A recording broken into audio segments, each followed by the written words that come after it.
Hi friends, welcome to my channel. இன்றைக்கி வெள்ளரிக்காய் use பண்ணி ஒரு மாஸ்க் பண்ண போகிறேன். அது எப்படி பண்ணுறதுன்னு பார்க்கலாம். இந்த சம்மர் டைமில் நம்ம ஸ்கின் டேன் ஆகிறதுக்கு நிறைய சான்சஸ் இருக்குது. ஸோ அதை குக்கும்பர் யூஸ் பண்ணி எப்படி ரெடியூஸ் பண்ணுறதுன்னு பார்க்கலாம். நான் அதுக்கு ஒரு வெள்ளரிக்காய் எடுத்து வாஷ் பண்ணி கட் பண்ணி வச்சுருக்கேன். ஒரு தக்காளி எடுத்து அதையும் வாஷ் பண்ணிவிட்டு கட் பண்ணி வச்சுருக்கேன். மிக்ஸி ஜாரில் குக்கும்பர் மட்டும் அரைச்சி அந்த பல்ப்பை தனியாக எடுத்து வச்சுக்கிறேன். அதுக்கப்புறம் தக்காளி அரைச்சி அதை ஃபில்ட்ரு பண்ணி ஜூஸையும் எடுத்து தனியாக எடுத்து வச்சுக்கலாம். வெள்ளரிக்காய் நம்ம ஸ்கின் இரிட்டேஷனை நல்லாவே காம் பண்ணும். அந்த டொமேட்டோ ஜூஸ் நம்ம ஸ்கின்னை நல்லா பிரைட்டாகவும் வச்சுக்கும்.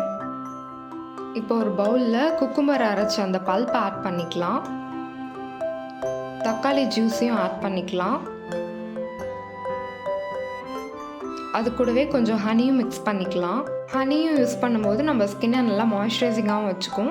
ஸோ இந்த மாஸ்க் யூஸ் பண்ணும்போது நம்ம டேனும் ரெடியூஸ் ஆகும். இதை உங்கள் சம்மர் ஸ்கின் கேர் ரொட்டீனில் ஆட் பண்ணிக்கோங்க.